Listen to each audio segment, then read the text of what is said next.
Hi, my name is Dr. Elizabeth Willison. I'm a physical therapist and a board certified women's clinical specialist.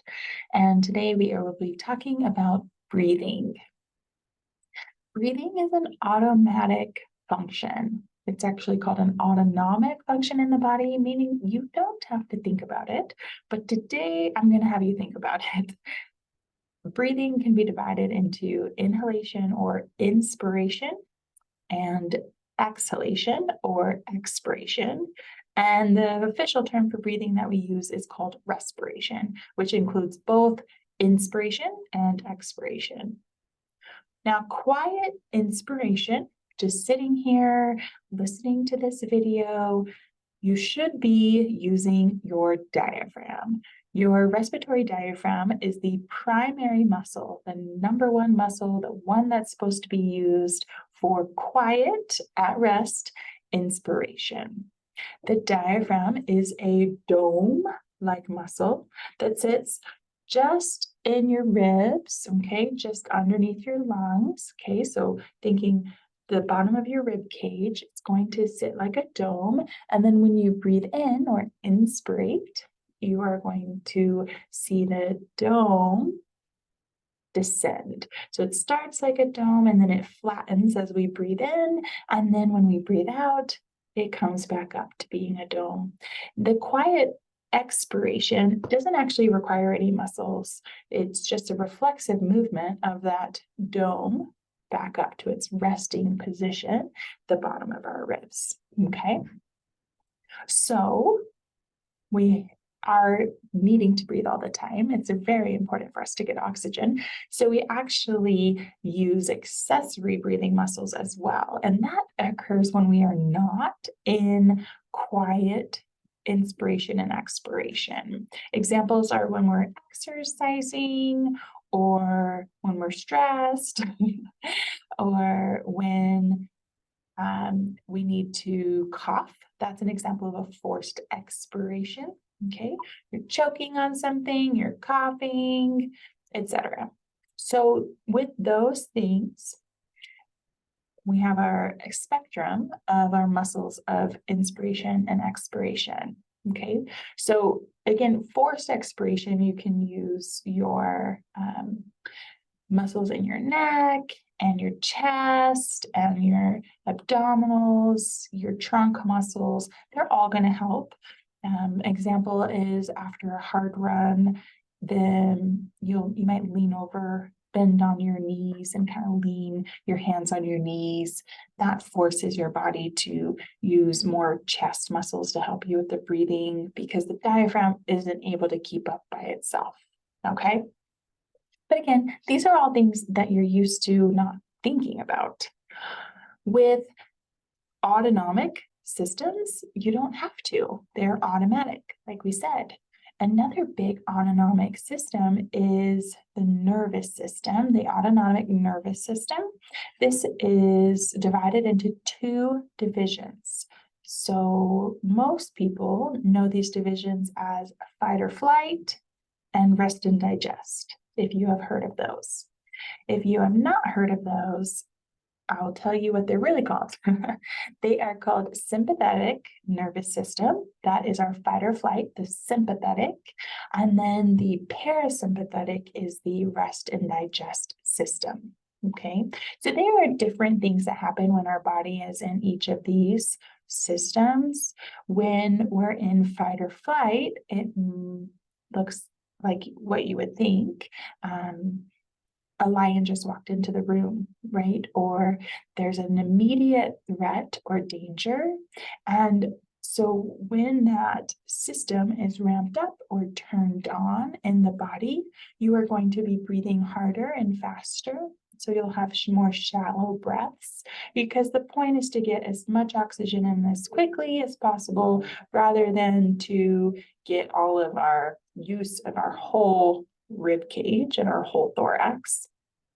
And you're going to have a higher heart rate. So breathing harder, your heart's working harder, the blood, instead of going to your internal, like viscera is what we call it, but your organs for digestion and to your salivary glands. It's going to be redirected to your limbs, your skeletal muscle that you need to be able to run away from whatever this threat is, because your body understands that it is not safe, it is under threat, and it needs to do something. So whether that is fight or flee or freeze. So that is the sympathetic nervous system. The parasympathetic nervous system is what we sometimes call rest and digest. And one of the big examples of this system is after you've just eaten Thanksgiving dinner and your stomach is full and you just feel sluggish and lazy. You don't feel like going out and running a marathon. That's why we do turkey trots before we eat. So on Thanksgiving is our great example of that. What's happening in rest and digest is the opposite of fight or flight. So you'll have slowed breathing with bigger, more deep breaths.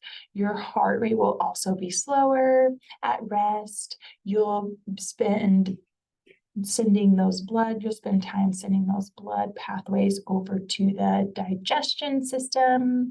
So you get really good digestion. People who have chronic things like irritable bowel syndrome and a lot of gastrointestinal issues, we have found that they do not spend a lot of time in rest or digest. They spend a lot of time instead in fight or flight, which might be a reason why they see, oh, I'm traveling, or I was really stressed, my kids were sick, or I got a different job, or something happened in my life that increased my stress, and suddenly I'm having worse symptoms. Or that day that I had more stress, I could really tell I was running to the restroom more often. Or some people have the opposite effect where they haven't gone to the bathroom in a long time. So those are things that we see when we're not utilizing good transition with our systems. Because, and again, we should be doing this without thinking about it, we should be spending most of our day in not fight or flight, most of our day in rest and digest mode. And what we see when we have chronic symptoms and stress and anxiety, and we're not dealing with those very well, is that we spend most of our day instead in that fight or flight mode, the sympathetic mode. And you can't really trick your body. When people come in and see me as a physical therapist and they say, I ask about their stress level and they say, oh, I'm handling it just fine. I mean, I'm just a high stress person, but I can do everything on my plate.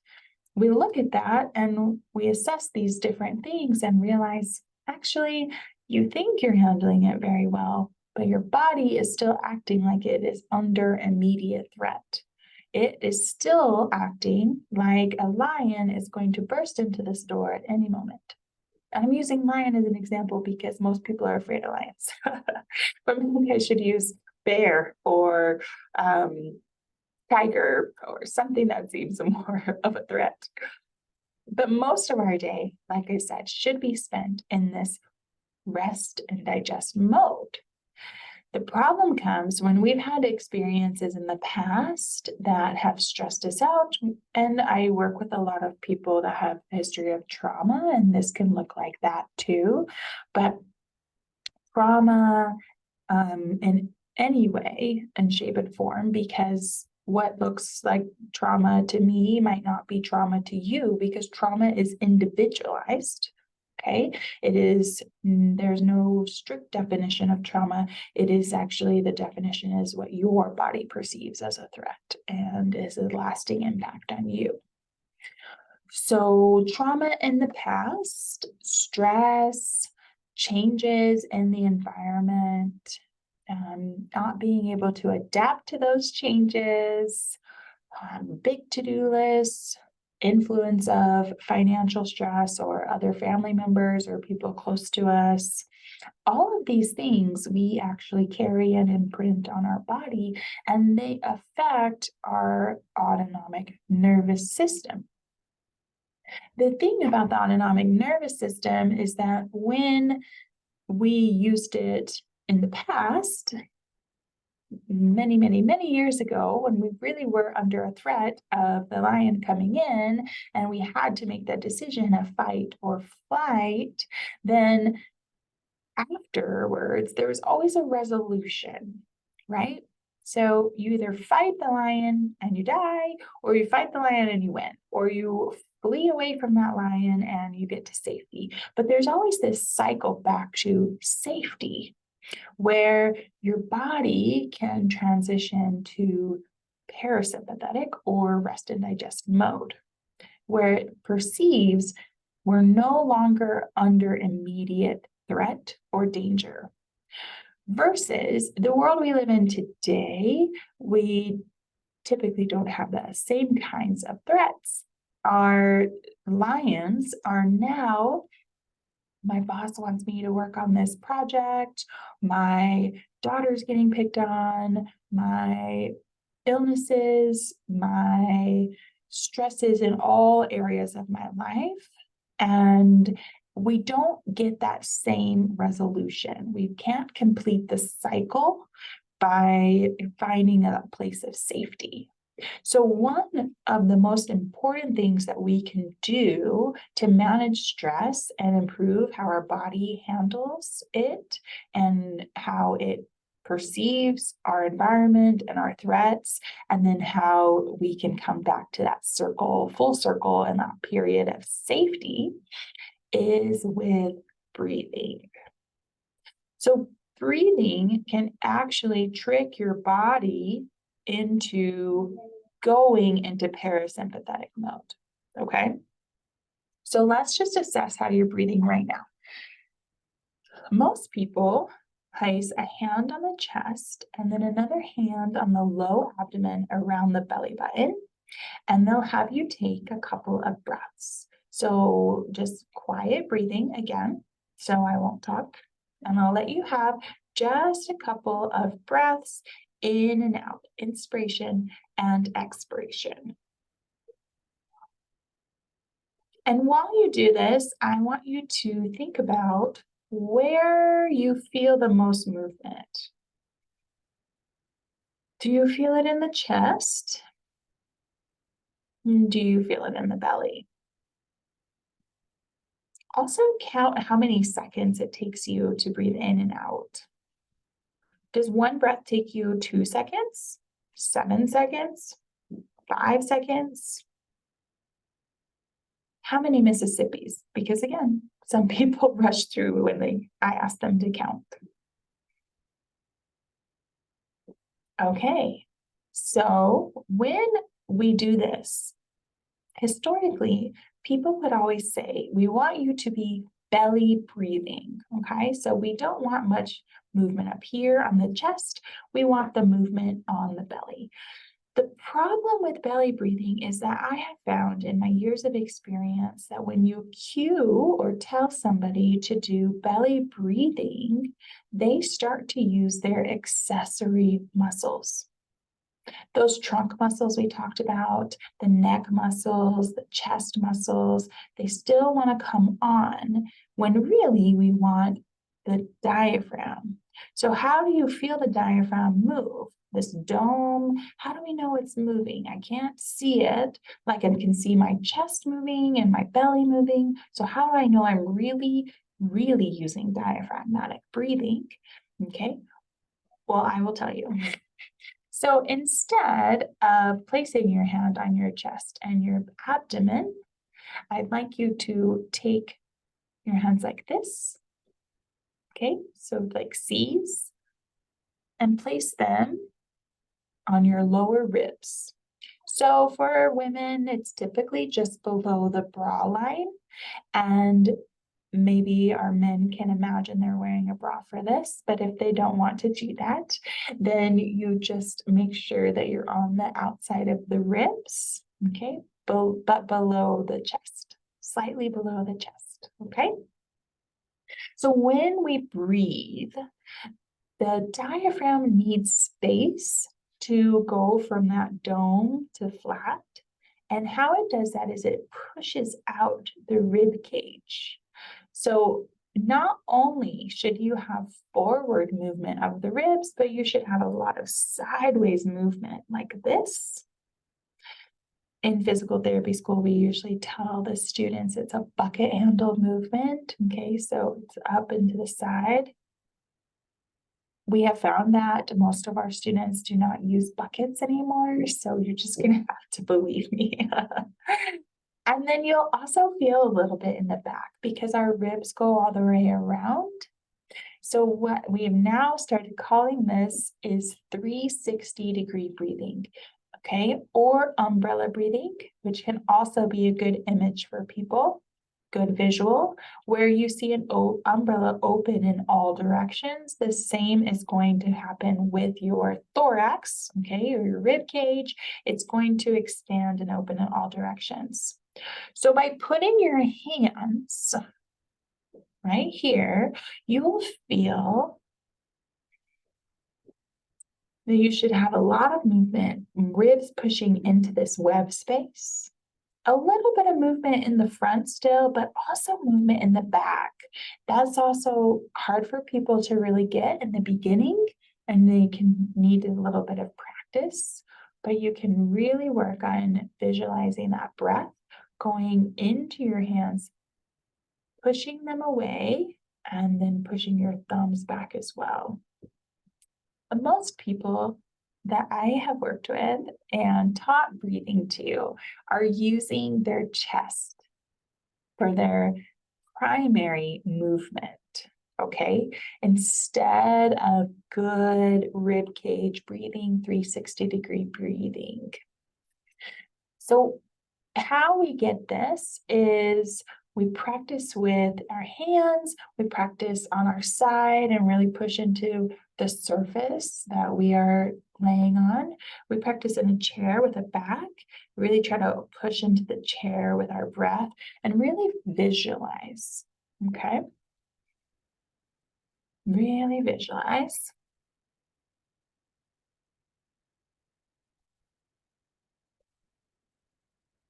Another thing I'll do is I'll tell people to put a weight, imaginary weight, okay, or imagine something very heavy on their chest and it is pushing it down and they cannot lift it up. And all of their movement comes from the ribs and pushing into the sides. Once you get good side movement, you can have good back movement. The other thing is we need to slow it down. So to get good parasympathetic mode, we're going to slow down our breathing. And we're going to slow down our heart rate in doing so. And we're going to get really good diaphragmatic movement, rib cage movement. Okay. And you will find that as you do this, you will start to kind of calm the system. You typically need some breaths to practice first, and your body might be thinking, oh, I'm not getting enough air because it's used to more shallow breathing. So typically for the first couple of breaths, I have people breathe in. You can't see it, but my arms are going to the side. And then I have them push as they breathe out. And I have them breathe out through a straw, imaginary straw, all the way until they cough. Okay. Once they get to the cough, then they see how much air they actually had that they were not using. They would have stopped a while ago, but I made them slowly get it all out. And then once you're there, then you can let it really expand. And sometimes that takes a couple times. Really force that air out through a straw, push, push, push, push, and then breathe in and feel that umbrella opening, that 360-degree breath. So 80% of our day at least in parasympathetic mode, meaning we should be able to do this in sitting, in standing, in laying down on our side, on our back, everywhere we are, if we are not exercising and running away from a lion immediately, we should be using this type of breath. So when there is an exacerbating moment or an incident that you get worked up and you start to feel anxious, or you got really mad about something, that person cut you off in the line of traffic, they didn't see your blinker, whatever it was, afterwards, remember to close that cycle by bringing your body back into a state of we're okay, we're safe. There is no longer a threat. We are not in immediate danger. And this is a tool that we use in pelvic rehab because the pelvic floor has so much tie-in to the diaphragm, the respiratory diaphragm, that is crucial that we do this first, but it's also a technique that we use before we take a test, before we do an activity that we think is going to be hard. It's an activity, just breathing, that we can do at the end of the day to calm our system and help us sleep. It's an activity that we can do to work on our digestion, to work on our thinking, have better, clear thinking. It's an activity that we can do and teach others, especially when we're dealing with triggers from past trauma, or when we're not sure, we're thinking that we're over something, or we're feeling better and we're not continually in a state of stress, yet our body doesn't feel like it is. So these are all great instances of when to use good breathing, and that you might not realize that you need, but your body, it definitely does. So good diaphragmatic breathing keeps us in parasympathetic mode. It helps with our digestion. It doesn't overwork our heart and our lungs. We get good full breaths. It helps our pelvic floor. It helps us as well with our nervous system functions. Part of that was the cognitive or thinking clearer. And it helps your body heal, because the blood flow can get sent to the right places with the right amount of heart rate and oxygen that it really needs. So healing in a physical way, healing emotionally, for sure, and just being able to live longer and better lives. Thank you.